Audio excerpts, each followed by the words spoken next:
All right, guys, welcome back to our study in the book of 1 Timothy. The last time we were here, we left off in the role of women in 1 Timothy chapter 2, looking at verse 9 through 15. And so basically what Paul was doing was setting the order of things in the church. Now remember, we consistently went to the end of, that is chapter 3, verse 15, when Paul was giving out the reasons for why he was writing these particular instructions is that so that they would know how to behave themselves in the house of God. That is, orderly and acceptable conduct in God's house. He started off in the beginning with men in general. The idea is men leading in prayer, especially prayer for leaders and men in authority. And then he continued on to where we stopped last time, to the role of women, how that women should come to the church and not draw attention to themselves, but to dress modestly, not to try to gain some type of a sexual attention to themselves, but be as of women who are indeed godly, look like godly women. Then he continued on to talk about the women's role in the church with respect to women should remain quiet and submissive in the church, receiving instruction, and that is instruction from the male counterparts, from the male leadership, because he continued to say it is not permissible for a woman to teach or to exercise authority in the church. But again, he emphasized it for the second time, remain quiet. And then he continued on. Thus, let me say this part before we wrap that up. Thus, it becomes obvious that the role of pastor, the role of leadership in the church is given to men, and women exercising the role of pastor or shepherd or bishop or whatever that might be as far as the leadership idea in the church is not permissive. Teaching is an authoritative act in the church. So the teaching and the preaching are given to the men. But nevertheless, he continued on to kind of, I guess if I had to say it, to massage the feelings of women, because you can understand, well, why can't I? First of all, God does not have to explain himself. Whatever God says to do, however God says something should be done, that's the end of that. He is God. He is the potter and we are the clay. It is not for us to question God. Why have you done so? Why have you made me so? Why have you set these rules to be? We are not the creator. We are not the ones who set all these things in order. We are creatures who are under the imperative of obedience. But anyway, what he did do, he somewhat assuaged women. He said, but God has given you a unique role within the family, and that is with respect to childbearing and child rearing, and how that relationship between child and mother is a unique relationship, even one that men themselves don't have. The relationship, as we talked about in the last video, between mama and child is just something that even the daddy and the child does not have. So therefore, it is kind of a sense of a assuaging, if you'll let me say it that way, and say, well, it's okay. God has given you something for you as well. All right. But now let us continue in chapter 3, and we'll be looking at today in verses 1 through 7, and that is the qualifications for a pastor. Now, before we get into the actual text, it's not just simply the checkbox. In other words, if you're looking at the pastor, you say, all right, these are the rules that are set forth in 1 Timothy chapter 3. And did you check that box? Did you check that box? Did you check that box? That's not so much the feeling that the Apostle Paul is giving, even though it is understood to be qualifications, but more so you can see this as a portrait of a pastor. What should a good pastor look like? And with that, we begin the text, okay? It is a trustworthy statement. If any man aspires to the office of overseer, it is a fine work he desires to do. An overseer then must be above reproach, the husband of one wife, temperate, prudent, respectable, hospitable, able to teach, not addicted to wine or pugnacious, but gentle, peaceable, free from the love of money. Okay, so as he opens it up, he talks about, number one, a commendable thing. That if a man does desire the office of, and here's the word that we have some interpreted, the bishop or episcopalia. That is, if a man desires the office of an overseer, a pastor, okay? It is a fine word. It's a good thing. It's a good thing to desire to be a pastor. But more than just wanting to be a pastor and to be, let me say it like this, quickly elevated into the role of a pastor, such a man must first meet certain qualifications. And what are those qualifications?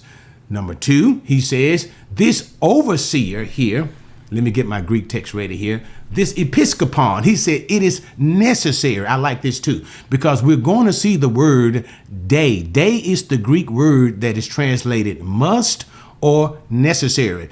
In this particular section, verses 1 through 7, we're going to see this word 2 times, and I'll explain it more so the second time we see it, how it is functioning within the text. But anyway, so it is necessary that he be above reproach. And what does it mean to be above reproach? The idea is to be blameless. It speaks of the man's reputation.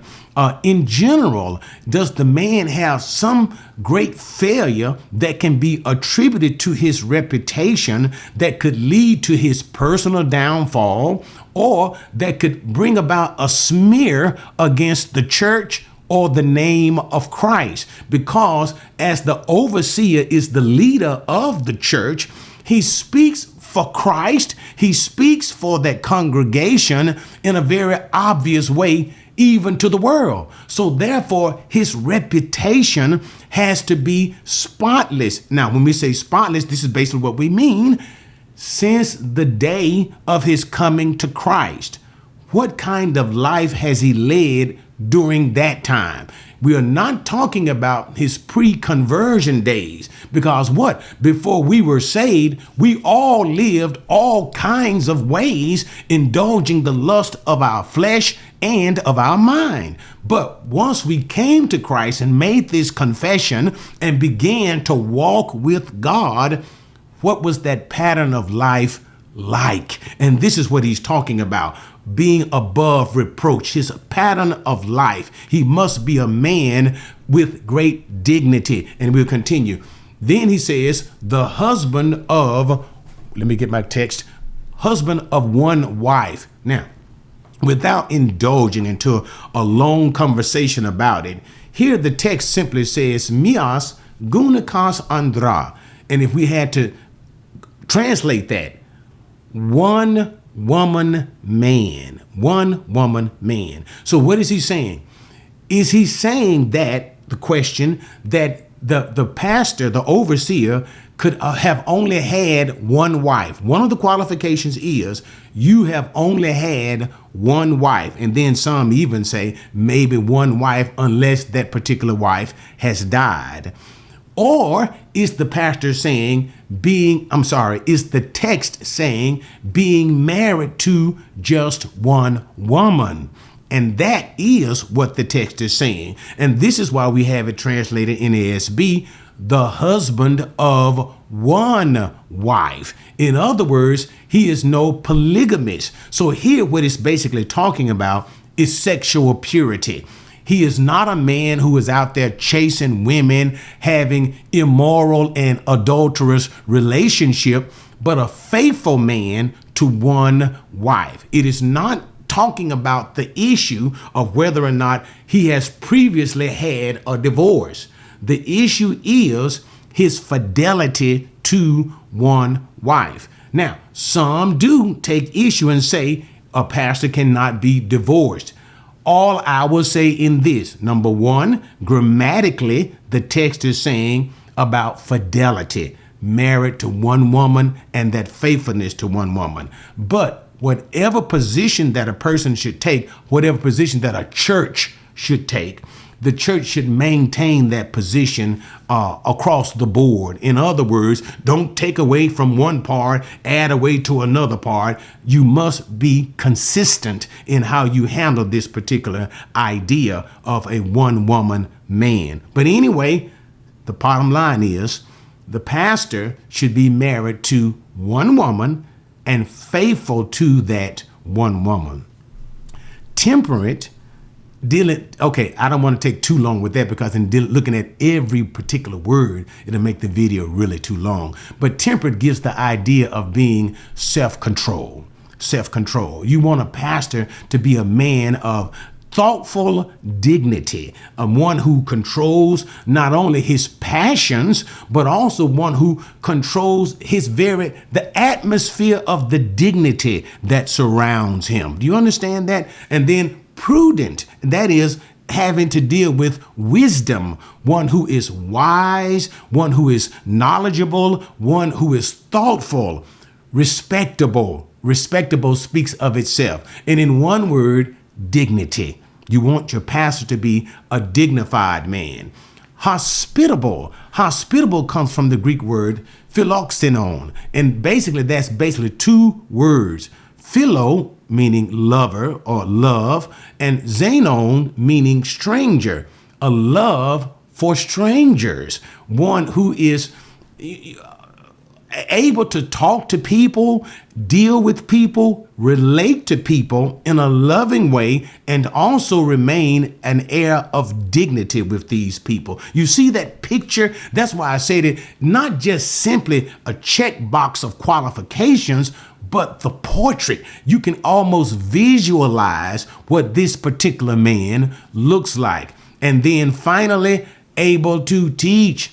This is one of the most important characteristics of a pastor or of an overseer or a bishop. All these three things are synonymous. Pastor, overseer, bishop. You're basically saying the same thing.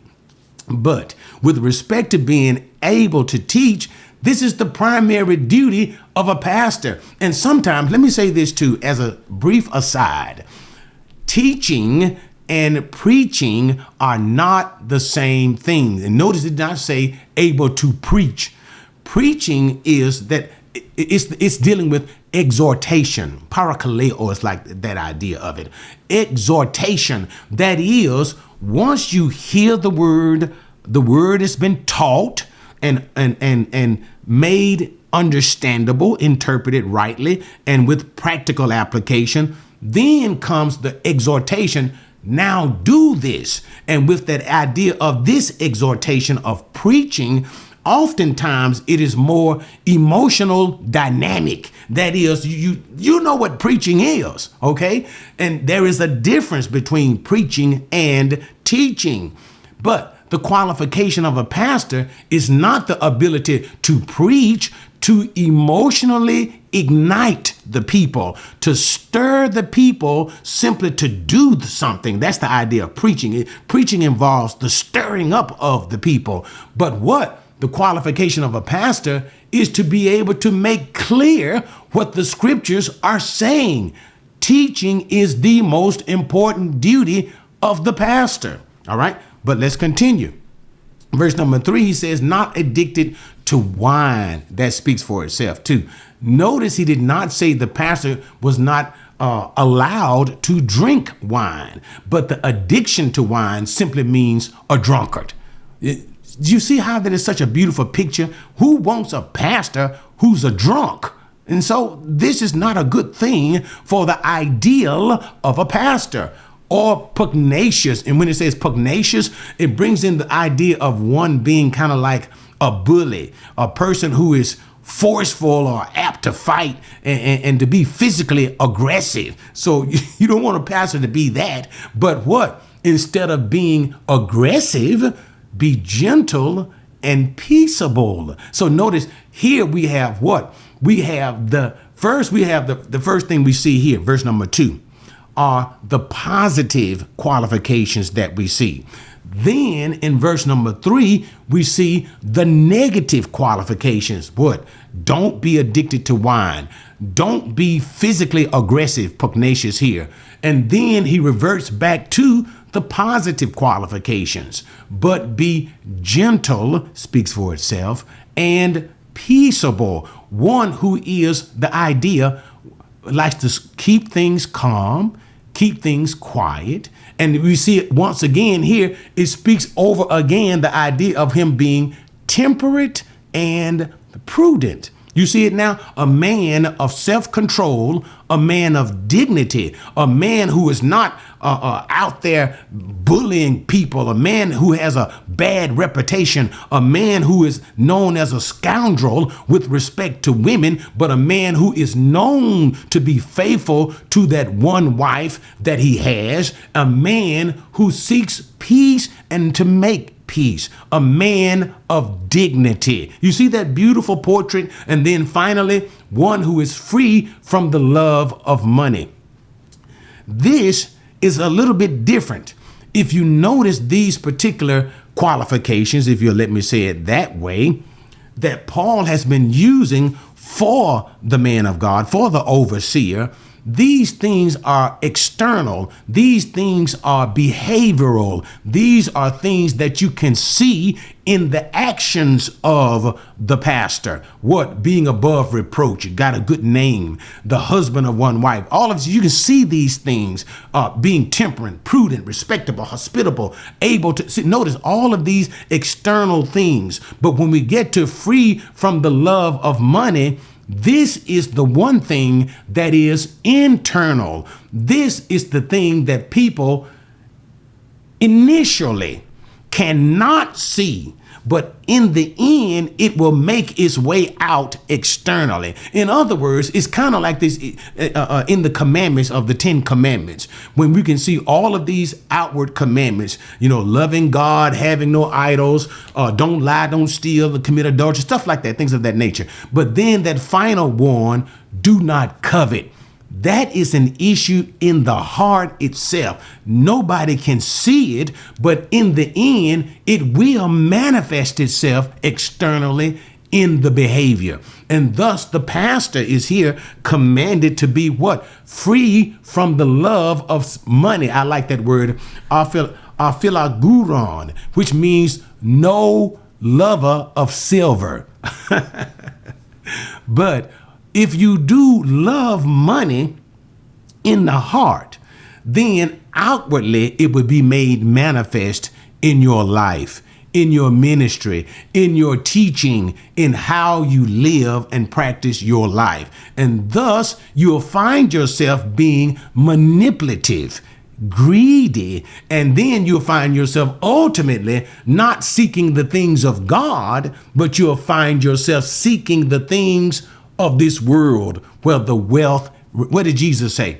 For wherever a man's treasure is, there his heart is also. You'll find yourself seeking the things of the world. But he continues on. Now, looking at another aspect of the overseer, the pastor, the bishop's life, he must be one who manages his own household well, keeping his children under control with all dignity. But if a man does not know how to manage his own household, how will he take care of the church of God? So now he comes to a person who is responsible, one who deals with his own house manages his own house in a responsible way. Now you see the word that it uses for management here. It is a very difficult. Let me try to pronounce it anyway. Proistaminon.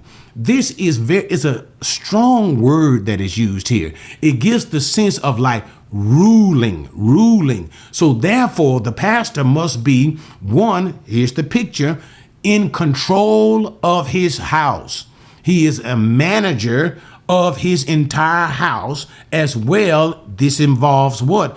His children, the conduct of his children. Of course, this would be the minor children and not the adult children that would be concerned. But keeping his children under control. This is a part of the household management. So he is responsible. You know what word comes into my mind as well? The idea of a pastor, in a sense, having good credit. Having good credit. Because what does good credit seems to suggest? It seems to suggest a man who is handling his financial life well. Now, Paul is not so much concerned simply with the idea of money, financing, and credit, but the picture is the same. What? He manages his house well. He's not letting things get out of control. Even what? His own children he is managing, not allowing them to get out of control, but keeping his children under control with all dignity. And what does that mean, all dignity? It brings in the sense of respectability. When you see his children, you can see how he manages his home. His children are an expression of his leadership. His respectful children. In other words, haven't you heard people say, you see children say, you are so, they say, yes, ma'am, and no, ma'am, and they are such respectable children. And the first thing that your mind begins to see is, it is clear that their parents have had this effect upon them. Their parents are grooming respectable children, and that is like an odor of a beautiful fresh scent nowadays, because children for the most part are so disrespectful. They have no respect for others, and the reason why they have no respect for others is because they have no respect for their parents. These things begin at the home, and therefore the pastor must be seen as one who manages his home and manages his children, so that his children would go out, and by looking at the respectable nature of his children, that gives a good word about the pastor. And then he brings in the idea, because there is a comparison that we have in verse number 5 with the managing of the household. And remember that strong word that we use there. And also too, what? Because we're not simply talking about managing the household. We're talking about the overseeing of the church. And so he compares these two issues to say what? Because if you don't know how to manage your own household, a small household, how are you going to manage a larger household? But here's the beautiful thing too. He uses the term, here we see the word take care. The word here is epimeleseta. Notice he goes from managing. Now managing here for the household of the pastor is a strong word. That's why you'll even see it. I think it's in the King James version of this, to rule. But managing his own household. But here, when he uses the idea concerning the church, the pastor does not manage or rule the church. That's what I see here in the King James. I do believe that's the rendering of that verse. It is not the same sense in the household of the pastor that he performs that same positional service in the church. As that word talks about, take care. So there's a kind of step down from it. What do I mean?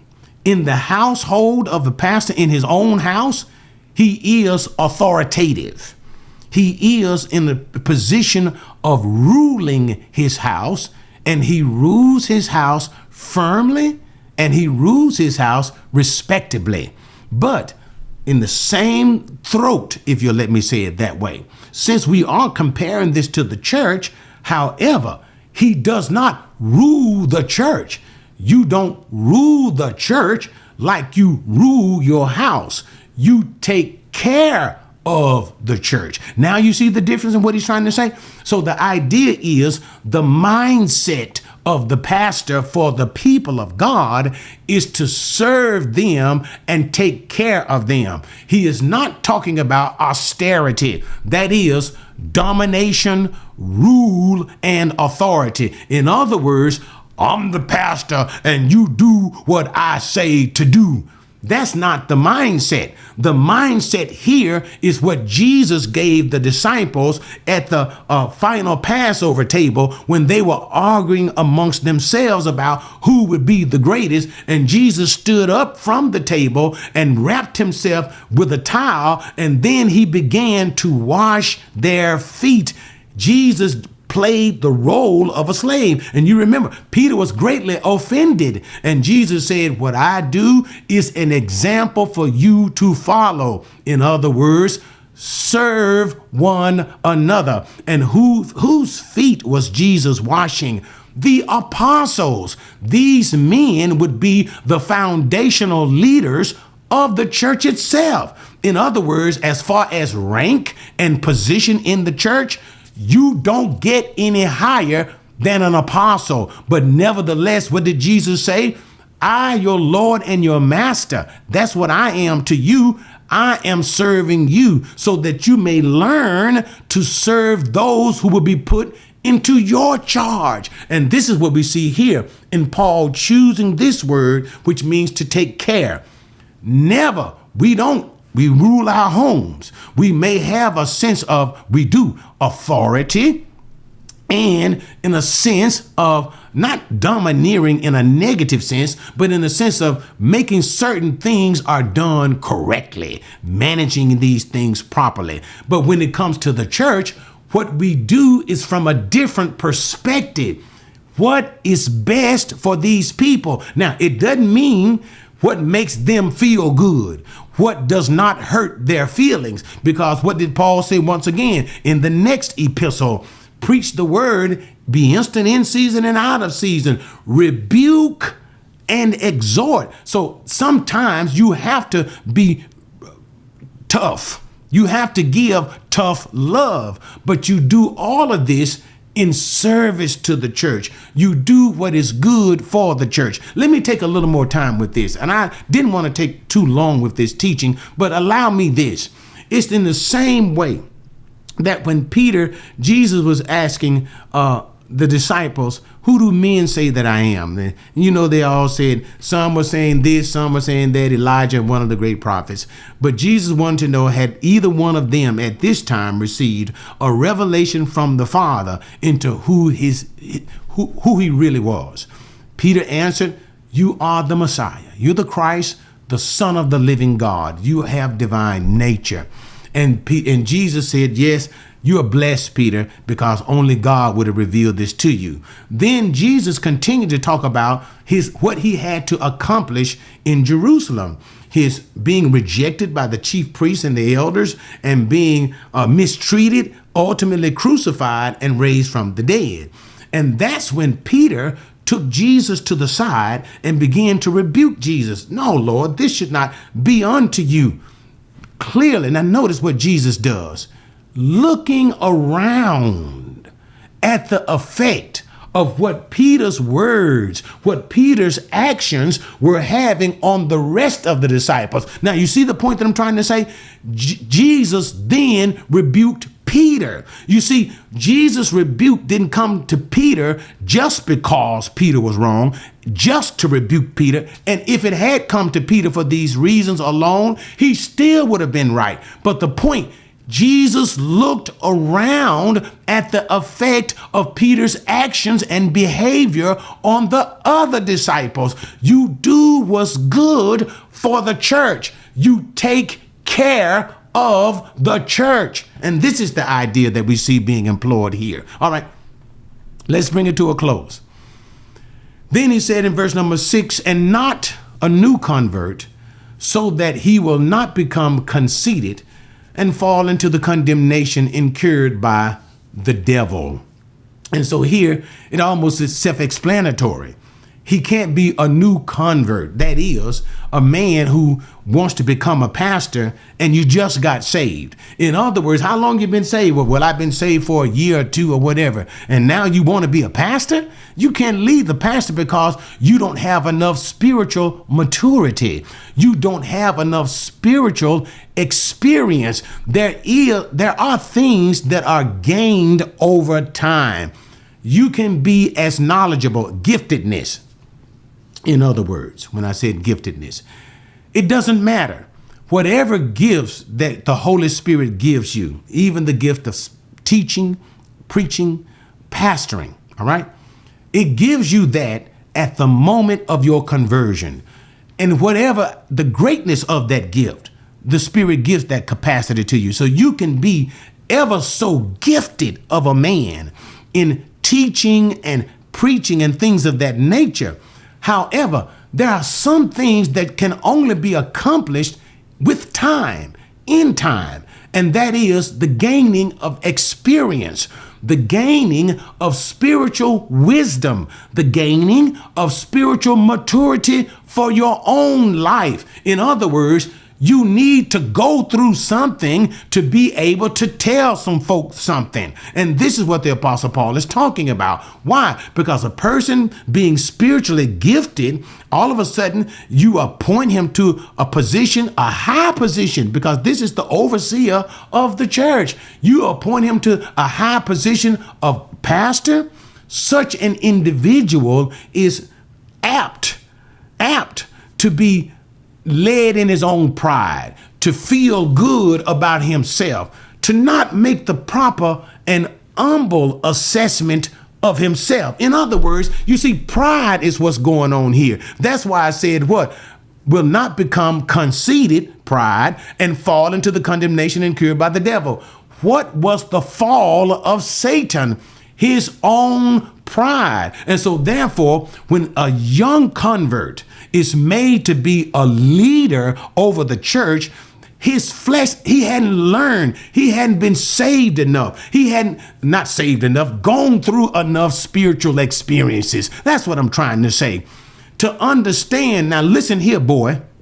Now, I know God blessed you. And I know God has gifted you, but still you don't know nothing. You haven't been through nothing. You need to take time to understand how life is. You need to take time to experience things for yourself. You need to learn how people are, because without this spiritual wisdom, maturity, and experience, you will get lifted up thinking you are all of that.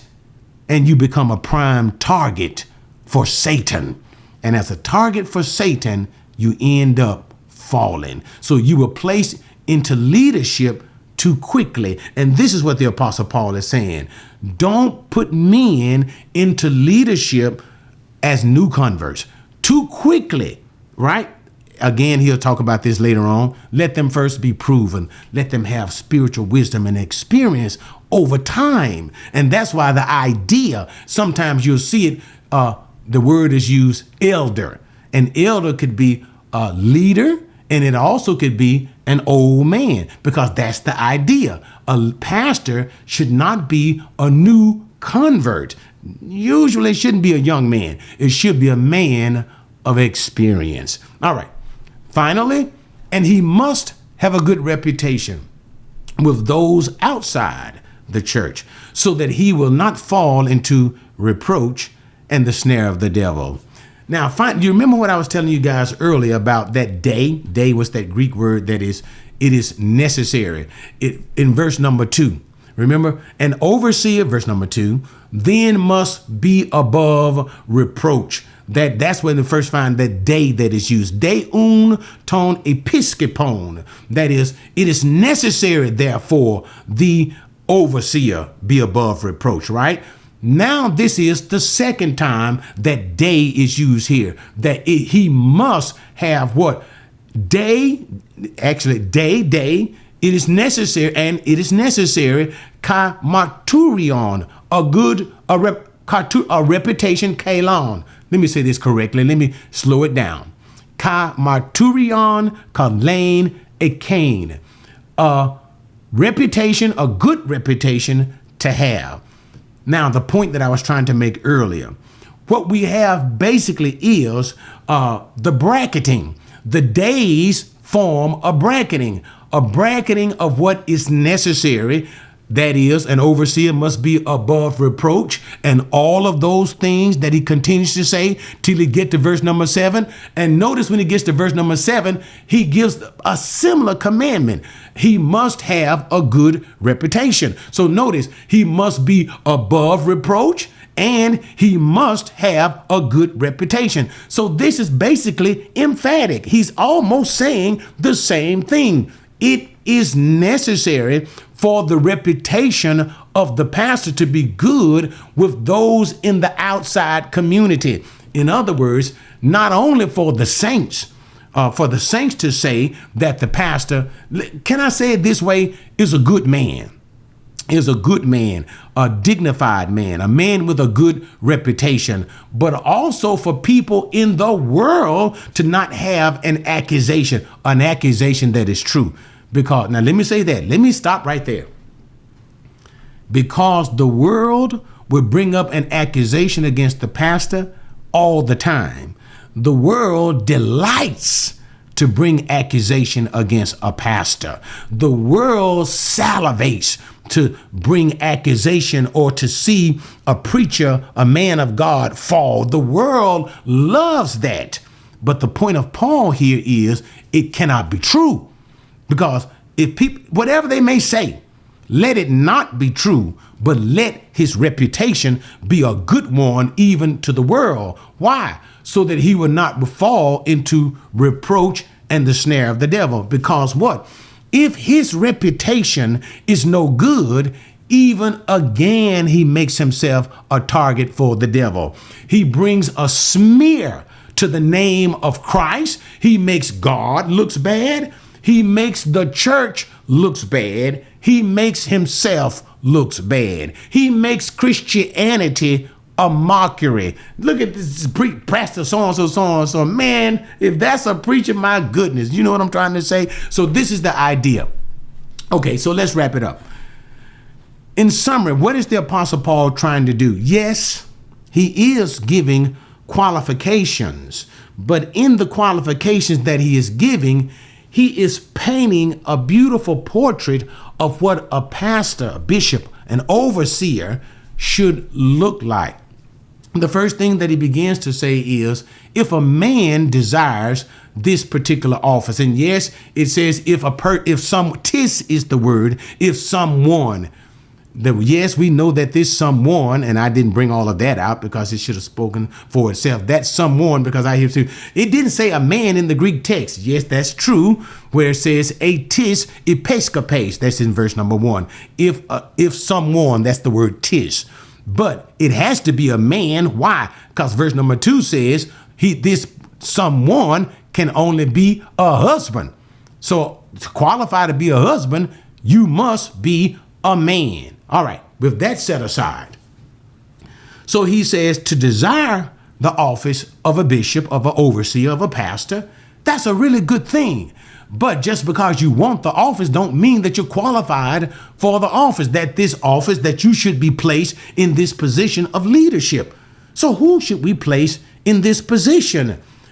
Paul says, such a man as this, one who is above reproach. He has to be a good reputation. He must be married to just one woman and faithful to that one woman. He has to be not a man out there in the streets, adultery and fornication, but a one woman man. He must be a man who is self-controlled, one who thinks well and considerate, who is prudent, one with good judgment, one with dignity and respectability, and one who is hospitable, one who can deal with people and knows how to deal with people in almost a sense of inviting, one who is able to teach, a person who is not a drunkard, addicted to wine, or forceful or physical bully kind of a person, but a person that's gentle, peaceable, one who you can see all of these characteristics as a man of dignity,